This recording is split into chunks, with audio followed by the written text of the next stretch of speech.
Buenas tardes, amados hermanos. Les invito a abrir sus Biblias en el libro de Hebreos, carta a los Hebreos, capítulo 11, versículo 1. Hoy vamos a hablar sobre la fe. Y vamos a buscarlo aquí, 11.1, dice. Hebreos 11.1, dice, es pues la fe la certeza de lo que se espera, la convicción de lo que aún no se ve. Entonces, amados hermanos, debemos empezar por definir qué es la fe. Porque en el bagaje de información que nosotros tenemos, a veces creemos que la fe es como algo mágico, que como que desciende del cielo, una nube, algo así etéreo, ¿no? Etérea, que desciende y el que la agarre es de él, ¿no? Y cuando vamos a un diccionario o buscamos un diccionario con sinónimo, encontramos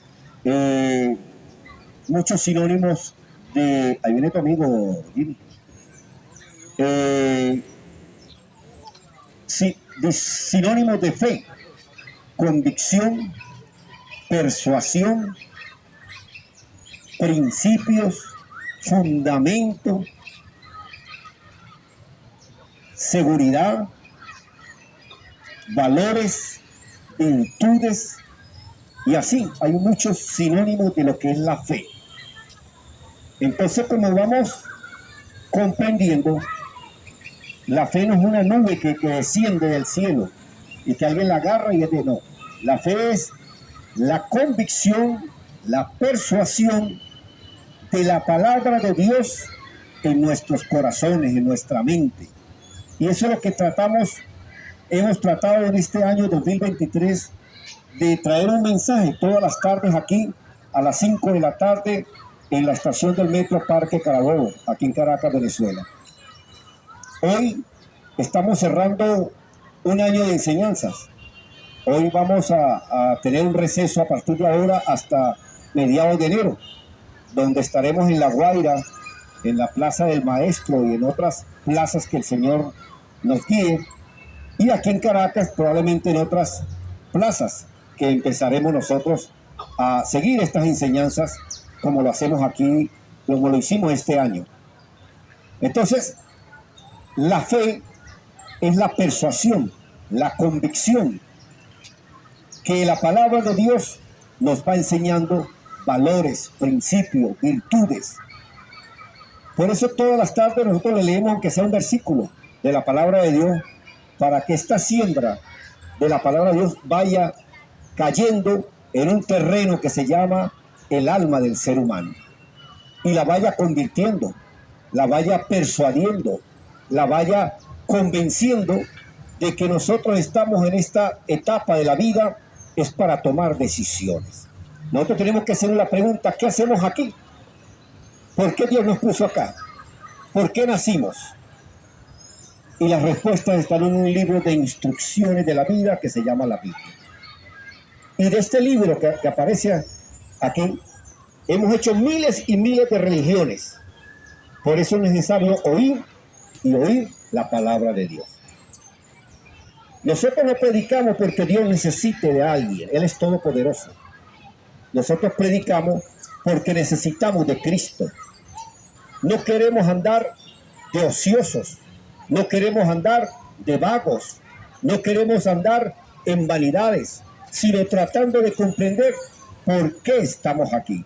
Y el Señor en Hebreos 9:27 nos recuerda, dice: está escrito en la Biblia que el ser humano muere una sola vez y después de esto, el juicio. Nosotros le vamos a presentar a Dios cuenta de nuestras vidas, hermanos. Y hemos predicado en este año, hemos enseñado, hemos tratado de persuadir a los hermanos la necesidad de que descargue el testamento que nos dejó Cristo al morir en la cruz del Calvario. Si yo ignoro el testamento, ignoro las riquezas que tengo yo en Cristo. Y una de las noticias que siempre le hemos anunciado aquí en las tardes, la primera buena noticia es que Dios ya se reconcilió con nosotros. Amén. Cristo hace 2000 años pagó el precio de que le pidió permiso a papá para venir a este mundo a dar un mensaje parecido al que hoy le estamos nosotros anunciando, salvando las diferencias. Era el Hijo del Altísimo, el creador de los cielos y de la tierra, el que va a gobernar por los siglos. Y vino y le dijo al Señor en muchos de los capítulos y versículos de la Biblia, le decía al Padre: Padre, hazme cuerpo, hazme hijo de hombre, hazme un ser humano. Y el Padre le advirtió durante muchos siglos en los diferentes libros, por ejemplo, el Salmo 22 e Isaías 53, que son capítulos largos que hablan de todo lo que le iba a suceder a Cristo por venir a este mundo. Entre ellos que lo iban a escupir, que se iban a burlar, que lo iban a ignorar, que lo iban a crucificar, le iban a adorar las manos y los pies. Hasta que un día el Padre le dijo: un día vas a tener sed y le vas a pedir agua a tus hermanos. Y él, estando en la cruz del Calvario, un día que no se podía servir un vaso con agua porque tenía sus manos clavadas en el madero, le dijo a sus hermanos: tengo sed. Y sus hermanos le acercaron una esponja empapada en hiel, y una de las palabras que dijo en la cruz fue: Dios mío, todo lo que me dijiste se ha cumplido. Todo lo que el Señor le profetizó se cumplió en su vida. Hermano, Dios permitió que su Hijo, como dice Juan 3:16, de tal manera amó Dios al ser humano, a la humanidad, que permitió que su Hijo viniera a este mundo y dio un mensaje de esperanza como hoy nosotros se lo estamos dando. Conozca la palabra de Dios, descargue la Biblia en sus teléfonos, de manera tal de que pueda leer la historia sagrada, porque cuando rendamos cuentas a Dios allá en el tribunal de Cristo, nos va a dar mucha vergüenza saber que cuando nos pregunte: hijo, ¿leíste mi carta de amor? ¿Cuál carta? La Biblia. La Biblia es una carta de amor y de reconciliación que Dios tiene para con nosotros. Y las religiones lo que hacen muchas veces es venderle su imagen. Si usted pasa aquí a tal religión, usted es salvo. Mira, preocupémonos de que nuestros nombres el Señor los cite, Cristo los cite allá en el libro de la vida, cuando diga nuestros nombres nosotros podamos decir amén. Cristo está sentado a la derecha del Padre. Él pasó por todos estos procesos que nosotros hemos pasado. Él tuvo hambre, tuvo frío, tuvo sueño, tuvo sed. Su amigo los traicionó, su amigo lo vendió por 30 monedas. Él sufrió muchas de las cosas que nosotros hemos sufrido. Nació en un hogar pobre, nació en un pesebre. Sus padres, cuando lo fueron a presentar al templo, presentaron 2 tortolitas, 2 palomitas como sacrificio, porque no tenían dinero para comprar una oveja, porque la gente que llevaba una oveja tenía más dinero. Él pasó todo este proceso de vida que nosotros tenemos. Pero nosotros tenemos que preguntarnos: ¿dónde estamos en el camino de la vida? Porque yo, cuando abro la Biblia, yo tengo que darme cuenta dónde estoy en mi relación con Dios. Estoy todavía en Egipto, viviendo en Egipto en ignorancia, en vicios, sin Dios, ajenos a los pactos, sin nacionalidad, idolatrando otros dioses y arrodillándonos ante las piedras allá, porque los sacerdotes nos dicen que ese es Dios, que esa es la mamá de Dios, que este es el amigo de Dios. O nosotros hemos aceptado el llamado: salga de Egipto, vamos a una tierra que fluye leche y miel, que Cristo va a gobernar el mundo entero desde esa región que hoy en día, por cierto, está en guerra. Él va a gobernar allá en Israel.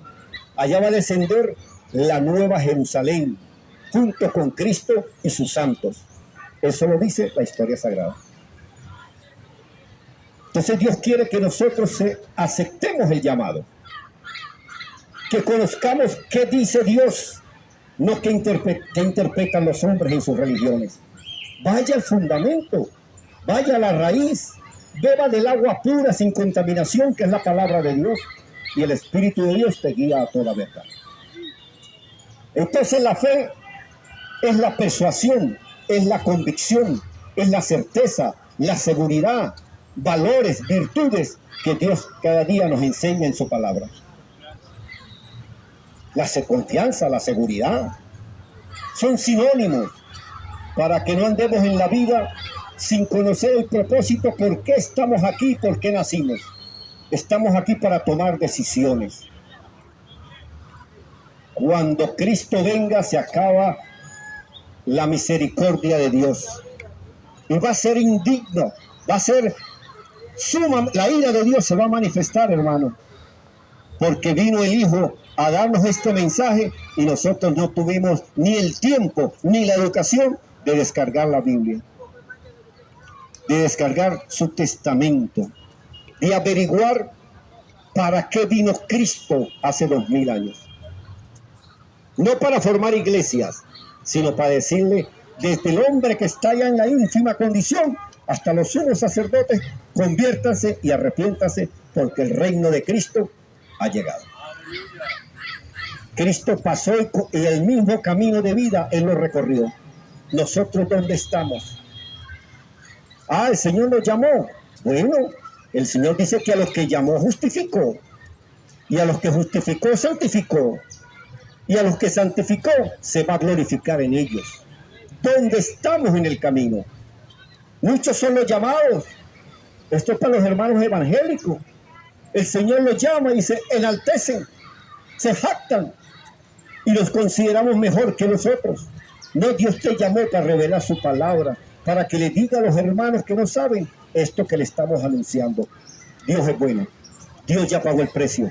Dios se ha reconciliado con nosotros. Reconciliéndonos nosotros con Dios. Esa es la invitación que le hemos hecho en todo este año. Que hemos venido los días lunes, los días viernes y los días sábados, que nos corresponde a nosotros, y otros días que le ha correspondido a otras iglesias. Pero aquí estamos todos los días a las 5 o 6 de la tarde llevándoles el mensaje que Cristo dejó aquí en su palabra. Descargue la Biblia. Conozca la verdad de Dios, el testamento, el testimonio que Dios nos dejó a nosotros los hombres. Una carta de amor que nos invita a la reconciliación. Vamos a leer otro versículo. Adelante, hermano. Eso está en el libro de Tito, ¿no? Amén. Eso está en el libro de Tito, que es evangelista, y el apóstol Pablo le da esta carta a Tito y dice en Tito 1:5, pero vamos a estudiar es el 9, ¿no? Entonces vamos a leer el 5 primero para entrar en materia. Dice: por esta causa te dejé en Creta, para que corrigieras lo deficiente en la congregación y establecieras ancianos, líderes que supervisen la obra en cada ciudad, así como yo te ordené. Entonces habla de que debe designar ancianos, pastores, para que guíen la grey de Dios, el rebaño de Dios. Y en el 9 dice: debe tener el pastor, el anciano, o los pastores, porque ese es el problema nuestro de las congregaciones, hermano, que es que un pastor se adueña de la iglesia. En los levitas, ellos tenían guardia de sacerdote. Ellos trabajaban una semana y duraban 15 días después descansando. En esa semana no tocaban a la esposa, no mantenían relaciones sexuales, porque estaban de guardia en el templo. ¿Qué leyó mi pastor? ¿Qué libro es? Tito. Capítulo 1. Capítulo 1, versículos 5 y 9. Tito, capítulo 1, del 5 al 9. Entonces, resulta que los pastores se adueñan de la iglesia, del rebaño de Dios, y agarran un camino, hermano, que le dicen a los demás: no estén oyendo por ahí. Cuando Cristo dice que tenga oídos para oír, utilícenlos. Entonces les ponen unas gringolas para que no estén escuchando. Escuche, aunque sean hermanos que parece que estuvieran locos, porque a Cristo mismo también lo llamaron loco. En Marcos 3, lean para que tú veas que la familia vino a buscarlo, porque él predicaba cosas que eran verdad, no predicaba religión. Y entonces el pastor ahora se sube apóstol, se sube el cargo, para no rendirle cuenta a nadie. Y como es el que alquila el local, es el dueño de las ovejas. Cuidadito, tenemos muchos defectos. Entonces el 9 dice: debe tener una fuerte convicción en el mensaje que se le enseñó, o sea, en la Biblia, para que pueda exhortar con sana doctrina y persuadir a los que la contradicen. Persuadir. Amén. Ese es el sinónimo de fe. Por eso repito, la fe no es una nube etérea que va descendiendo y el que la agarre, la agarró. No, no. Es que se vayan convenciendo y persuadiendo. Una cosa dice la Biblia y otra cosa pienso yo. Mi ley, cuando yo ignoraba la palabra de Dios, era el que me la hacía, me la pagaba. Pero cuando leo el testamento de Cristo me dice, hijo, si yo te perdoné, ¿por qué tú no perdonas esas ofensas? Y el Padre Nuestro dice, si tú no perdonas, yo tampoco te perdonaré. Entonces, hermano, si tú no perdonas las ofensas que te hacen, ¿cómo te voy a perdonar yo? Entonces, habla de que debemos tener la confianza en la palabra de Dios y persuadir a los que se oponen. Es convencer con un mensaje, hermano, que todos los seres humanos nos vamos a morir a vez y vamos a rendir cuenta ante Dios. Y yo no quiero que usted llegue allá ante Cristo. Mi abuela tenía un dicho que dice, salimos con las tablas en la cabeza. Nunca me explicó qué significaba eso, pero de nosotros las cuentas no cuadraban. Entonces, por eso yo les invito a que descarguen la Biblia para que no los engañen, para que no le adulteren la palabra. Lea cualquier Biblia. Yo le voy a recomendar una que escribió un hermano venezolano, que como me gozo de ese hermano. Escribió una Biblia que se llama Biblia Sion, Leche y Miel. Esa Biblia le va a dar la vuelta al mundo. Nosotros le hemos anunciado, le recordamos a los hermanos pastores, que usted es responsable de recomendar una versión bíblica. Dile a la Grey, descárguenla y compárenla y júzguenla. Pero si le gusta, recomiéndela. Pero hay hermanos que nos apedrean, nos juzgan sin haber descargado la palabra de Dios. Descárguenla y compárenla con las demás versiones. Y después se hace un juicio. Pero sin haberla descargado, ¿cómo puedo opinar? Y eso le va a ser demandado también en el tribunal de Cristo a ellos, que son pastores de la grey, del rebaño. Y no le dicen a sus hermanos, descarguen versiones bíblicas, compárenlas. Porque esta versión no proviene de la Iglesia Católica. Esta versión habla del Dios de Israel, el Dios de Abraham, el Dios de Moisés. Adelante. Esa versión, esta vez está para venderla. No, es gratis, se descarga gratis en una aplicación. Y es para leer. No existe porque sale muy costoso hacerle en papel. Por eso sale más barato comprarse un teléfono y usted descarga. Yo tengo aquí 24 versiones bíblicas. Biblias hebreas, judías, israelitas, Reina y Valera. ¿Ven? Entonces puedo tener aquí, con $100, puedo tener aquí 24 Biblias.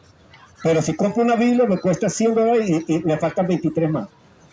Entonces es preferible comprarse un buen teléfono y tener ahí. Y la puede leer y la puede escuchar, porque esta Biblia es de audio. Biblia Sion, Leche y Miel. Aquí habla de un Dios de Israel que se llama Yahweh en hebreo. En español es Yo Soy. Ese es el nombre de Dios. No aparece ni Jehová ni Jesús, porque ni siquiera nos ponemos de acuerdo. O se llama Jehová o se llama Jesús. Porque en el antiguo lo llaman Jehová y en el nuevo lo llaman Jesús. Entonces ni siquiera se ponen de acuerdo. Aparece Yo Soy porque está escrito también en Éxodo 3:14. Aparece el nombre de Dios. Cuando Dios envía a Moisés, Moisés le pregunta, Señor, si yo voy a sacar tu pueblo allá, Israel de Egipto, y me preguntan tu nombre, ¿cuál es tu nombre? Yo soy el que soy. Este es mi nombre eternamente y para siempre.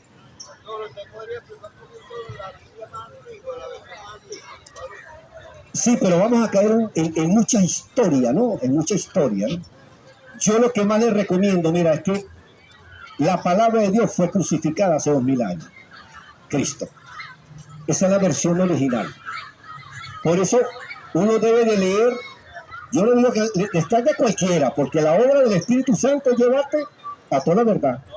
Y la misma Biblia, Reina Valera o cualquiera, dice el nombre de Dios. Usted busca Éxodo 3:14 y aparece cuando Moisés le preguntó, Señor, ¿cuál es tu nombre? Y le dijo, Yo soy.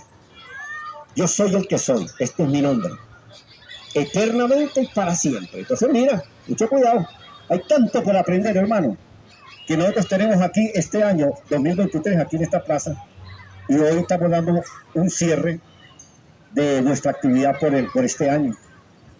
Y aspiro que todos estos detallitos que nosotros le hemos dado y le hemos explicado, le hemos dejado en las redes para que los hermanos tengan testimonio y no digan, es que yo no sabía. No, si usted no descargó la palabra de Dios y la comparó, no diga que no se le advirtió.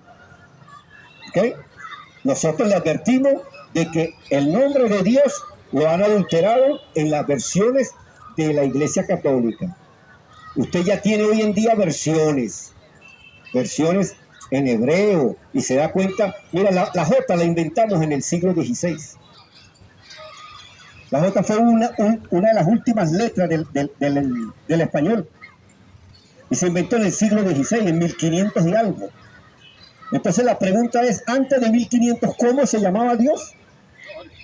Esa es la tarea que tienen ustedes, amados hermanos, de conocer la verdad, de buscar. Hoy en día existen herramientas como Google. Tú le preguntas a Google, ¿cómo se inventó la J? Y ahí te dice. No necesito tener un amigo que sepa de cultura, que sepa de español o de historia. ¿Ve? Que se mete a Google y él te dice. Entonces la pregunta lógica que nos hacemos, entonces 1500 para abajo, ¿cómo se llamaba? Y vamos a descubrir el Dios de los judíos, el Dios de Israel. ¿Cómo se llamaba entonces Dios? Esa es la tarea, y nosotros le hemos hecho muchas de las tareas. Le hemos dicho cómo se llama Dios y le hemos dicho lo más importante de la Biblia. Ya Dios se reconcilió con nosotros. Ya Cristo está a la derecha del Padre esperando por cada uno de nosotros. Nosotros en el camino de la vida tenemos que hacer un alto y empezar a reconciliarnos con Dios. Eso es la religión que te prohíbe de que si tú eres policía, tienes que salirte de policía. Que si tú vas a una fiesta, no vayas para la fiesta. Eso son tonterías, hermano. Empiece a leer la palabra de Dios. Empiece a conocer la voluntad de Dios, no lo que le interpretamos nosotros los hombres. Vaya a la fuente directa, sin intermediario. Vaya al único y mediador entre Dios y los hombres, la palabra de Dios, el Cristo, el que fue crucificado hace 2000 años, amado hermano. Bueno, hermanitos, les agradezco la atención prestada de todo este año que nos han soportado con el ruido que hemos traído. Los que me queda es desearles que pasen estas fiestas lo mejor que puedan. Particularmente me voy porque por ahí me llegó una amenaza que tenía que hablar. No podía hablar del gobierno. Y yo, primero, no soy cobarde, pero no me gusta fotografiarme con falsos hermanos que me condicionan.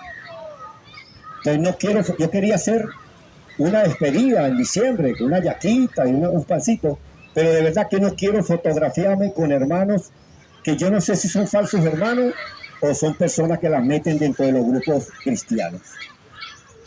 Entonces, no quiero retratarme con alguien porque yo no pertenezco al gobierno.